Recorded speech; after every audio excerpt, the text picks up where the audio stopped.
Break news. Back water వల్ల చెన్నూరు నియోజకవర్గం చాలా ఎఫెక్ట్ అవుతుందన్నారు ఎమ్మెల్యే వివేక్ వెంకటస్వామి. గత వారం రోజులుగా కురుస్తున్న వర్షానికి 40,000 ఎకరాలు పంట వరద పాలైందన్నారు. రైతులకు ప్రభుత్వం నష్ట పరిహారం ఇచ్చినా ప్రతి ఏటా ఇదే జరుగుతుందని ఆవేదన వ్యక్తం చేశారు.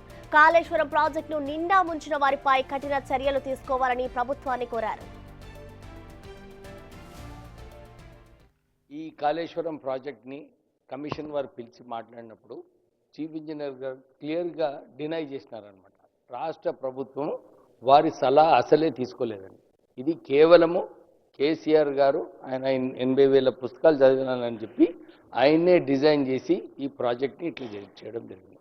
ఈ కాళేశ్వరం ప్రాజెక్టు వలన ఇంతకుముందు మీకు తెలుసు, మా నాన్నగారు కాకా వెంకటస్వామి గారు ప్రాణహిత చేవల రావాలని అప్పుడు రాజశేఖర రెడ్డి గారితో కొట్లాడి ఆ ప్రాజెక్ట్ని శాంక్షన్ చేయించడం జరిగింది. 11,000 కోట్లు ఖర్చు పెట్టినారని మంత్రి గారు ఇప్పుడే చెప్పినారు.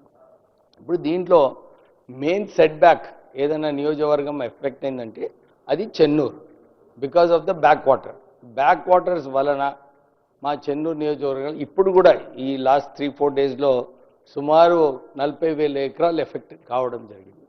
సో లాస్ట్ ఇయర్ కూడా రాష్ట్ర ప్రభుత్వం వాజ్ కైండ్ ఇనఫ్ కంపెన్సేషన్ ఇచ్చారు అప్పుడు నష్టపరిహారం. కానీ ఎవ్రీ ఇయర్ ఇట్లనే అవుతుంది. నేను కోరడం జరిగింది ఇరిగేషన్ మంత్రి గారికి, దీనిలో ఫ్లడ్ బ్యాంక్స్ కడతారా, ఏం చేస్తారో చేయాలి, some solution should be given. లేకుంటే ఎప్పుడు చెన్నూరు రైతులందరూ కూడా ఇట్లనే నష్టపోతారు.